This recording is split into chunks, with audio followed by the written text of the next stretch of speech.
ಮೊನ್ನೆ ಸುರಿದಂತಹ ಮಳೆ ನಗರದಲ್ಲಿ ಸಾಕಷ್ಟು ಅವಾಂತರಗಳನ್ನ ತಂದಿಟ್ಟಿದೆ.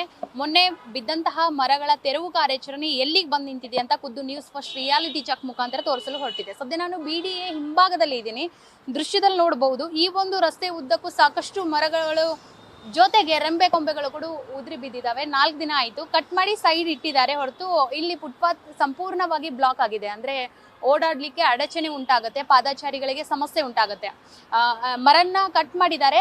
ಅಪೂರ್ಣ ಪ್ರಮಾಣದಲ್ಲಿ ತೆರವು ಆಗುವಂತಹ ಕಾರ್ಯಗಳು ಕೂಡ ಇರಲಿಲ್ಲ. ಆ ಭಾಗದಲ್ಲಿಯೂ ಕೂಡ ನೋಡಬಹುದು ಈ ಒಂದು ಮರ ಏನಿದೆ ಅರ್ಧಂಬರ್ಧ ಬಿದ್ದಿದೆ. ಮತ್ತೊಮ್ಮೆ ಏನಾದ್ರೂ ಮಳೆ ಗಾಳಿ ಬೀಸಿದ್ರೆ ಇದು ಸಂಪೂರ್ಣವಾಗಿ ಬೀಳುವಂತಹ ಸಾಧ್ಯತೆ ಇರುತ್ತೆ. ಜೊತೆಗೆ ಪಾದಚಾರಿಗಳು ಅಥವಾ ವಾಹನ ಸವಾರರಿಗೂ ಕೂಡ ಸಮಸ್ಯೆ ಆಗುವಂತಹ ಸಾಧ್ಯತೆ ಇದೆ. ಇದು ಬಲಭಾಗದ ದೃಶ್ಯ. ಆದ್ರೆ ಇನ್ನ ಎಡಭಾಗದಲ್ಲಿ ಯಾವ ರೀತಿ ಬೃಹತ್ ಆಕಾರದ ಮರ ಬಿದ್ದಿದೆ ಅಂತ ತೋರಿಸ್ತಾ ಹೋಗ್ತಾನೆ. ನೋಡಬಹುದು ಬೃಹತ್ ಆಕಾರದ ಮರ ಬುಡ ಸಮೇತವಾಗಿ ಬಿದ್ದಿದೆ. ಅದು ಕೂಡ ಕಟಿಂಗ್ ಆಗಿದೆ. ಪೂರ್ಣ ಪ್ರಮಾಣದ ತೆರವು ಕಾರ್ಯಾಚರಣೆ ಇನ್ನೂ ಕೂಡ ಆಗಿಲ್ಲ. ಪೂರ್ಣ ಪ್ರಮಾಣದ ತೆರವು ಕಾರ್ಯಾಚರಣೆಗೆ GBA ಯಾಕೆ ಇಷ್ಟು ನಿರ್ಲಕ್ಷ್ಯ ಮಾಡ್ತಾ ಇದೆ? GBA ಅರಣ್ಯ ಇಲಾಖೆಯಲ್ಲಿ ಸಮಸ್ಯೆ ಏನಾದರೂ ಇದೆನಾ? ಸಿಬ್ಬಂದಿಗಳ ಕೊರತೆ ಏನಾದರೂ ಎದ್ದು ಕಾಡ್ತಾ ಇದೆನಾ? ಡೆಡ್ಲೈನ್ ಕೂಡ ಕೊಟ್ಟಿದ್ದಾರೆ.